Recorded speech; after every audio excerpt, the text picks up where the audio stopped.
Seguro que han escuchado muchas veces aquello de orgullosos los claveles de la Vega de Motril. Pues algo, no por Motril, sino por los claveles, tiene que ver lo que les vamos a contar en los siguientes minutos, porque nos visita hoy de nuevo, como cada semana, pues una de nuestras colaboradoras, aquella que nos hace pensar un poquito, sobre todo para conocer más de la historia oculta de Granada. María del Mar Peña, un saludo, buenas tardes. Un saludo, buenas tardes, Jerónimo González. ¿Qué tal? ¿Cómo estás? Muy bien, muy bien, muy bien. ¿Con muchas ganas de contar historias? Pues imagino. Sí, ha empezado el año con muchísimas ganas, historias, personajes que salen al paso y piden su turno, así que hay que darle turno y darle... Hablaba yo de los claveles, orgullosos los claveles de la Vega de Motril, porque los claveles tienen mucho que ver con este personaje. Claro, tienen muchísimo que ver porque precisamente vamos a hablar de un personaje de hace 500 años, y hace 500 años los claveles no nacían debajo de una mata o en una maceta como Ni ahora. se clavaban en una cruz el día 3 de mayo. Efectivamente, los claveles, el clavel en sí es una flor asiática y fueron introducidos precisamente en España por el emperador Carlos I de España y V del Sacro Imperio Romano Germánico, que decimos V de Alemania por abreviar, sí, y por situarnos si no, muy un poco. largo. Pero fueron introducidos aquí por él como regalo exótico a su señora esposa, doña Isabel de Portugal.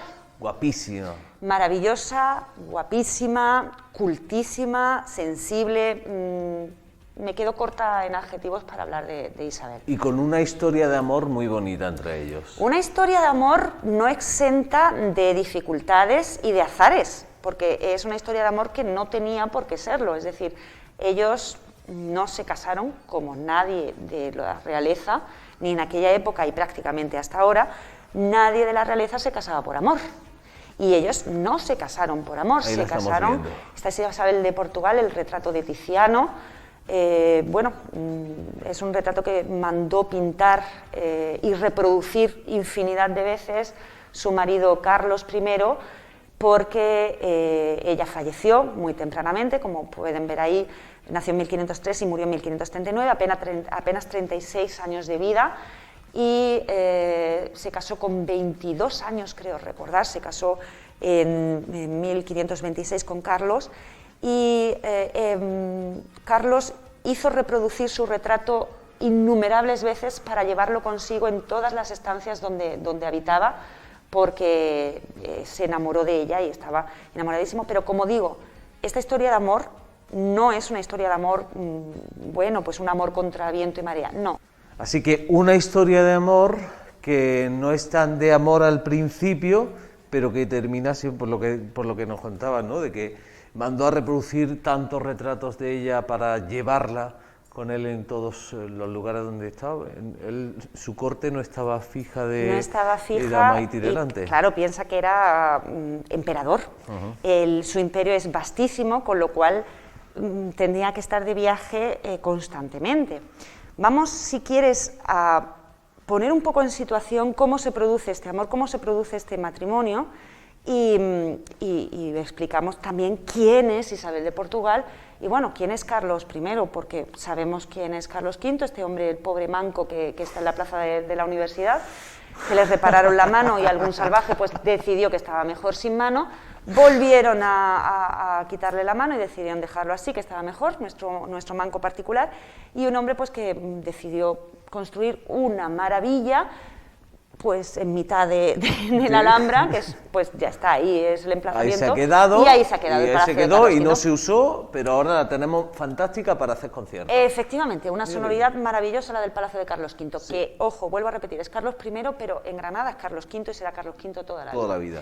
Bueno, pues mira, sabes que Carlos V accede al trono de una forma un tanto peculiar, más que nada porque salta de su abuelo, Fernando el Católico, salta Juana, que en realidad sí es reina de Castilla, pero al final de sus días decide abdicar en favor de su hijo Carlos. Entonces esa corona salta y es un poco conflictiva, porque bueno, pues en mitad de todo este tránsito salta la revolución de los comuneros de Castilla, y bueno, con la muerte de Isabel la Católica pues hace un poco de daño a esa unión de la corona. Por otra parte, su abuelo, Fernando, se ha casado otra vez. La segunda mujer de Fernando el Católico es Germana de Foix, una señora pues unos cuantos años más joven que Fernando.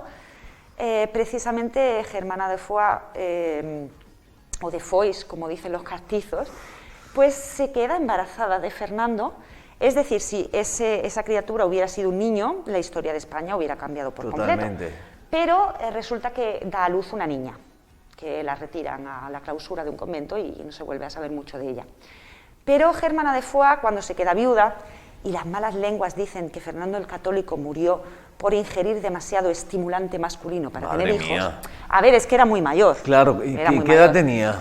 ¿Germana? No, Fernando. Pues Fernando murió con 60 y tantos años. Y en aquella época... Y en aquella época sí. Llegar a esa edad con la gota y con todo, pues bueno, las malas lenguas dicen las malas lenguas. Germana de Foix, sin embargo, pues era una mujer pues de buen ver. Era bastante mona ella.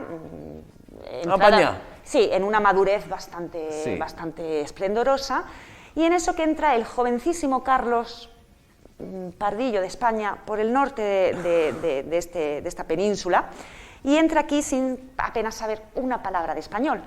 Vale, la había estudiado, sí, conocía la gramática, conocía la forma, pero no la había hablado nunca. Desde su Hamburgo natal, pues no había utilizado nunca esta lengua, y entra sin casi conocer este país, ni sus costumbres. Las costumbres flamencas son total y radicalmente contrarias a las suyas. Distintas. Juana de Castilla, la mal llamada Juana la Loca, pues tuvo muchos problemas cuando llegó a la corte flamenca, precisamente por este contraste entre sus costumbres y las de allí. Bueno, pues el hijo de Felipe el Hermoso y Juana la Loca llega a España y se encuentra pues rebeliones por todas partes, unas costumbres que no conoce, y está más perdido que una cabra en un corral. Fatal. Entonces, pues, ¿qué hace su abuelastra? Pues acogerlo amorosamente en sus aposentos de todas las formas posibles. ¿Ah? Sí. ¿Y esto no lo sabía yo? Carlos I de España tiene un tórrido romance con su abuela. Qué bueno. Oye, ni en las películas, ni en las series de estas que tenemos en Zapi. Ni en las series más vanguardistas se da esto. Pues sí, él tuvo un tórrido romance con su abuela. No llegó, evidentemente nunca llegó a formalizar nada, porque nadie hubiera permitido este romance, pero era de todos sabido. Tuvieron una hija. Ah, ¿tuvieron una hija? Tuvieron una hija. Y bueno, pues... O sea, el culebrón se está poniendo interesante, ya te lo digo yo, Feña. Entonces, era un rey con bastantes problemillas, más que nada de adaptación en la corte, la gente no lo aceptaba, todo bastante problemático. Esto contrasta mucho con la imagen del emperador Carlos, sí, claro, que tenemos, que es como la panacea de toda la realeza que podamos imaginar. Por otro lado, está en Portugal pues la hija de María de Castilla y Aragón y del rey de Portugal, que bueno, pues el rey de Portugal, Manuel, se casó primero con Isabel, una de las hijas de los reyes católicos, ¿sí? Y después se casa, cuando fallece Isabel, se casa con otra hermana, con su cuñada, María. Y de María tiene una niña, bueno, varios niños, una niña que se llama Isabel, en honor a su tía, a la hermana de su madre, que fue la primera esposa de Manuel, y en honor a su abuela, la reina Isabel la Católica. Por lo tanto, afirmamos, que esto lo desconoce mucha gente, Isabel de Portugal y Carlos V son primos, hijos de Juana y de María. Son primos hermanos. Son primos hermanos, no primos lejanos, no, primos hermanos. O sea, Carlos V tiene una afer con su abuela, sí, y luego se casa con su prima. Sí, todo. No vamos a salirnos del círculo, que después las cenas familiares de Navidades y todo esto se complica mucho. Mejor nos quedamos con los que conocemos y ya está. ¿Para qué más? Pues sí. Isabel de Portugal se siente desde su nacimiento, por influencia de su madre y de su padre, que a través de su primera esposa, que también es su tía, pues se siente muy afín a Isabel la Católica, le ponen Isabel en honor a ella, pues ella desde niña se siente fascinada por la figura de su abuela. Para ella su meta es ser como su abuela. recibe una educación por parte de su madre, una educación fervientemente religiosa, habla francés, bueno, portugués natal, claro, castellano perfecto, francés, inglés, un montón de idiomas, sabe música, cultiva el humanismo, las artes, es experta amazona, cabalga como nadie y además hace mucho ejercicio físico porque su madre le dijo que esto es lo que conserva una buena figura. Vamos, una mujer de 10. Además es bellísima, muy bella, toda la belleza trastámara la lleva, aunque ella es de la casa Avís, pero ella toda la belleza trastámara la lleva al culmen. Entonces es digamos que el paradigma de belleza renacentista es ella. Pero aunque la Casa de Portugal está muy proclive a casar al heredero de Castilla con esta casa para entroncar toda la península en un reinado, piensa que Carlos I tiene ascendencia castellana, claro, pero también tiene ascendencia flamenca. Y los flamencos como que tiran y aflojan un poquito de balones por todas partes. Entonces, ahí está Isabel la pobre esperando durante toda su vida a convertirse en la esposa de alguien de sus primos. Mientras tanto, Carlos, que ha llegado desde allí, desde el reino flamenco, más perdido, ya digo, que una cabra en un garaje, pues lo mal aconsejan que se case con la hija de Enrique VIII. Uy, el culebrón se está complicando. Muy complicado. Le aconsejan que se case con la hija de Enrique VIII, después le aconsejan que se case con la hija de Francisco I de Francia, que era una niña pues recién nacida. Aquello no funcionaba, no cuajaba. Mientras tanto, Castilla sí que está negociando con Portugal porque entienden que Isabel es la mejor candidata. Bien, pues el hermano de Isabel, que es el heredero al trono de Portugal, se casa con la hermana de Carlos V. ¡Ay, qué bonito! Se casa. Uy. Ah, pues ya tengo una cuñada. Pero es que es la madre de Isabel, María, hija de los Reyes Católicos, muere y su padre Manuel decide casarse con otra hermana de Carlos V. ¡Ah! Venga, para que todo vaya quedando un poquito más en familia. Ya te digo, los banquetes nupciales se quedan reducidos a lo mismo que una cena de sobremesa de andar por casa. Todo lo mismo. Todo lo mismo. Y la pobre Isabel ve que el compromiso de Carlos no llega. Y no llega, y no llega, y no llega. De verdad, toda Portugal y toda Castilla entera estaban clamando al cielo por ese enlace. Por una razón, primero la razón política de unir Portugal con la península completa. Pero también hay un importante motivo. Manuel de Portugal, Portugal es un reino muy, muy, muy rico. Y don Manuel, el rey, pues le dice a su niña cuando cumple apenas 12 o 13 años, pues niña, tú vas a tener tu propia casa, tu propio señorío y tu propia dote. Es decir, cuando tú te vayas a casar no te voy a dar dinero yo. Vas a sacar dinero tú de tu bolsillo y vas a decir, toma hijo, aquí lo llevas. Ella tenía independencia económica completa. Qué bien. Y Carlos V no tenía independencia ninguna. O sea, económicamente estaba fatal, porque las guerras cuestan dinero. Claro. Portugal estaba en paz. Bueno, pues en toda esta vorágine parece que todos los sectores políticos, incluso los franceses, se ponen de acuerdo en que Isabel es la candidata ideal. Pues acuden a Carlos y le dicen, niño, te tienes ya que casar y me parece que tu prima es la candidata perfecta. Y el niño dura porque Germana de Foix, pues bueno, mi abuela es que me ha criado siempre y el rollito de la abuela pues retrasó un poquito. El caso es que Isabel da un ultimátum. O me caso con Carlos o me meto a monja. Uy. Intentaron convencerla de que bueno, había otras opciones también muy buenas, pues en Francia, en Borgoña, en Italia. No. Bueno, ella, el carácter de su abuela. Efectivamente, ahí es donde viene. No solo estaba fascinada por la figura de Isabel, yo creo que es que cogió todo el carácter de Isabel de Castilla, estaba encarnada en su nieta Isabel de Portugal. Ella dijo que se casaba con Carlos o no se casaba, y es lo que había, a pesar de que ya, claro, casi toda Europa y parte del extranjero estaban solicitando su mano. Claro. Porque era la nuera perfecta, como aquel que dice. Total, que al final le aprietan un poco los cables a Carlos, la propia Germana habla con él y dice, mira niño, tú y yo no vamos a ir a ninguna parte, yo te lo agradezco mucho, me has alegrado aquí la madurez muy bien, pero que espabiles, ¿no? Además, que tampoco es que sea una relación de amor, amor. No, que era... Pero bueno, estaban a gustito ellos, ¿no? Se distraían. Sí, de todas maneras, Carlos V en esa época también tenía muchísimas aventuras y era un Don Juan tremendo.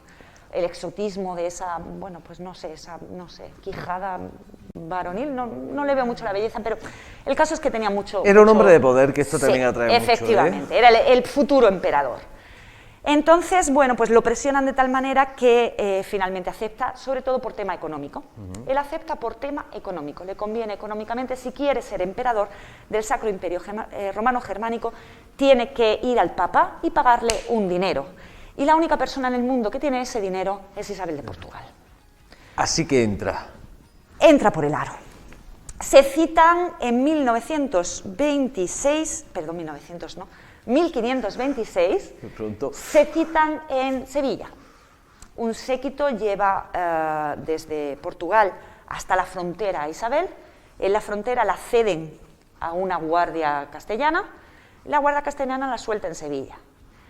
Claro, hizo transbordo. Sí, básicamente pagó el peaje y siguió. Pues total, pasaba una cosa, que es que la rebelión comunera pues estaba en pleno apogeo. Y Carlos, como rey, pues tuvo que tomar medidas bastante duras contra los comuneros. Entre ellas, aplicar garrote vil a un comunero destacado, a un rebelde destacado, que era de eclesiástico. Y esto cabreó mucho al Papa. Y el Papa le mandó una carta diciéndole que a partir de tal fecha que él recibiera la carta, a partir de ese día, al día siguiente, quedaba excomulgado durante un breve periodo de tiempo, pero que lo iba a excomulgar durante unos meses por haber asesinado, según esto, o ejecutado a un miembro de la Iglesia Católica. Bueno, pues esto complica un poco la cosa. Por otro lado, Isabel, hermana de Carlos I, muere en Flandes. Y bueno, pues esta noticia lo conmociona un poco. Él está dispuesto a llegar a Sevilla, a conocer a la novia y decir, bueno, pues dentro de 7 o 8 meses que pase la excomunión y que yo haya terminado el luto de mi hermana y tal, pues ya si eso nos vemos y nos casamos. Tampoco mucho interés. Dice, tú suelta la dote y ya después ya si eso nos casamos cuando buenamente veamos. Él, para poner la dote, que era menos de la mitad de lo que ponía ella, tuvo que hipotecar Andújar, Úbeda y Baeza. ¿Qué dices? Las 3 ciudades estaban hipotecadas para pagar la dote del rey Carlos. Ella no, ella lo sacó del bolsillo directamente. Que se note la buena cuna. Entonces, bueno, pues él llegó y la conoció.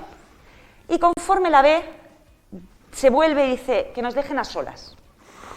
Claro, Isabel en ese momento piensa, pues me va a dar un plantón gordo, no quiere humillarme delante de la guardia, entonces pues, bueno, pues me va a tocar esperar aquí un tiempo y tal.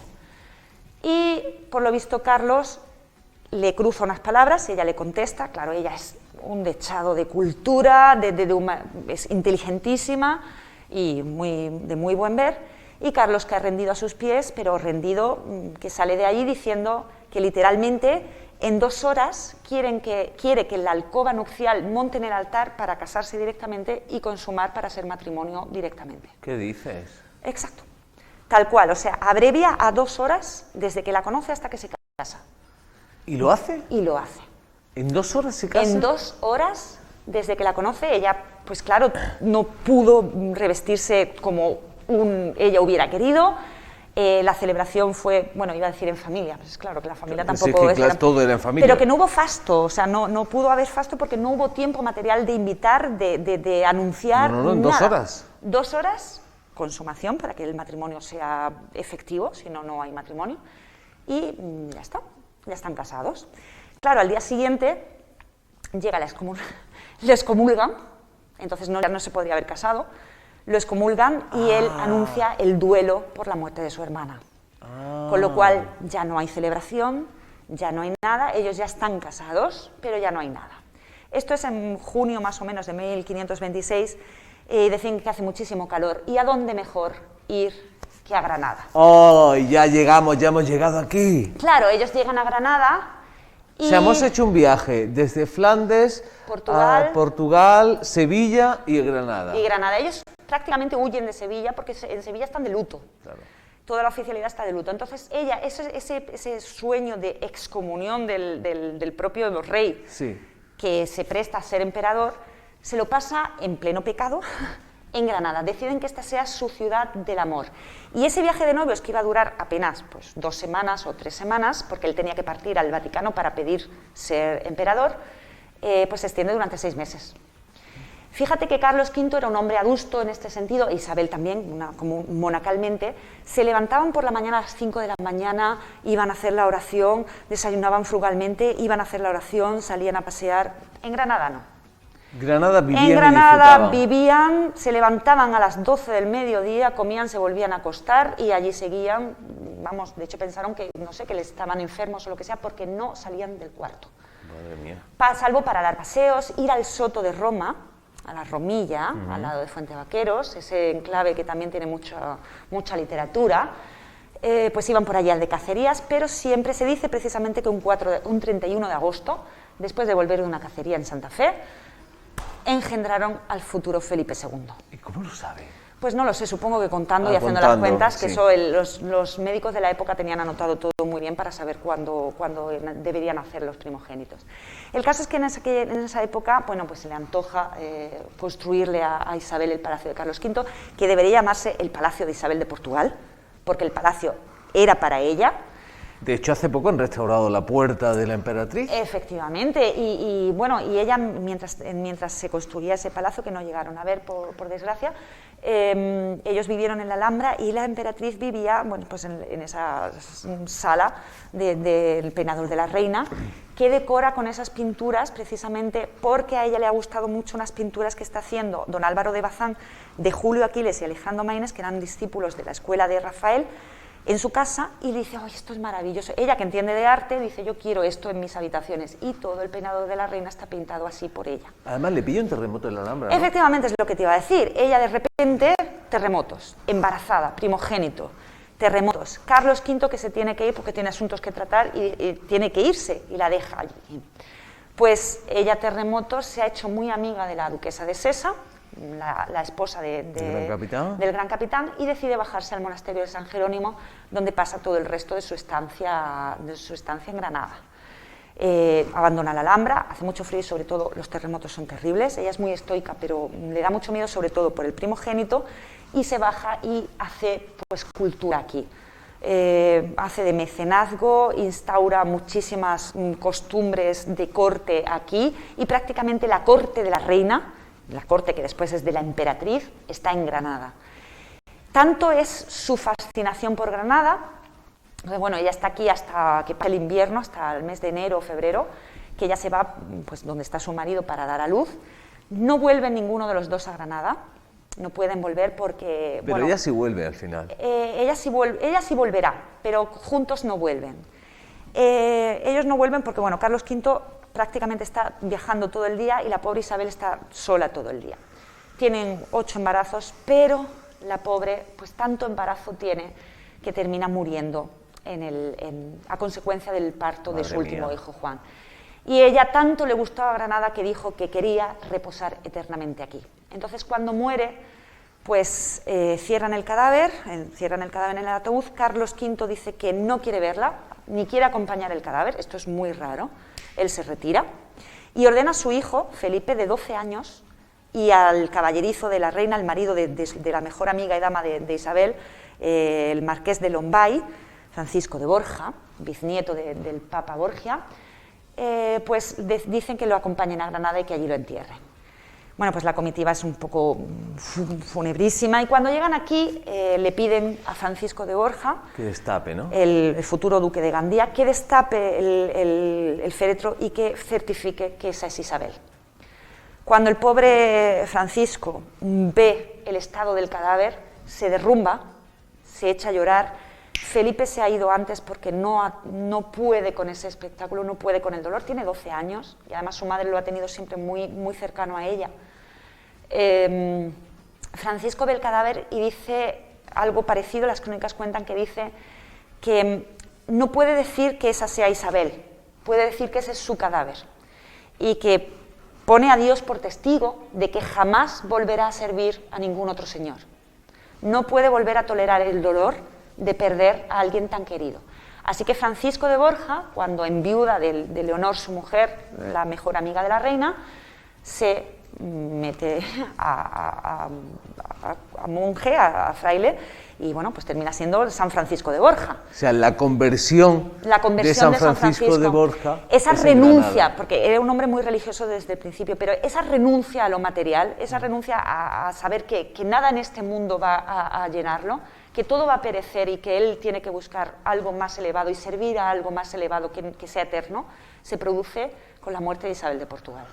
Madre mía, qué culebrón, qué final más bonito. Se podían haber contado muchísimos más detalles, pero gracias y sobre a Dios. todo si Felipe, su hijo, hubiera respetado la voluntad de sus padres de estar enterrados en Granada, porque expresamente lo dijeron, que querían juntos estar enterrados en Granada. Estaba preparada Granada para ser el enterramiento real. Exactamente, y Carlos V sabía que su paraíso en la tierra había sido Granada, entonces él lo dijo y lo manifestó, que él quería ser enterrado en Granada y estar para siempre. Y Felipe dijo, mira, que me voy para la Escorial, que se venga conmigo. Bueno, eso es otro tema también. Hablar, ¿no? María del Mar, qué bien que vengas y nos cuentes estas cositas, que aprendamos tanto y sobre todo que disfrutemos. Yo es que me quedo embelesado escuchando, ya lo sabes. Bueno, gracias. María del Mar Peña, gracias. Gracias a ti. Nosotros seguimos aquí en Granada TV, hablando de cositas de nuestra tierra.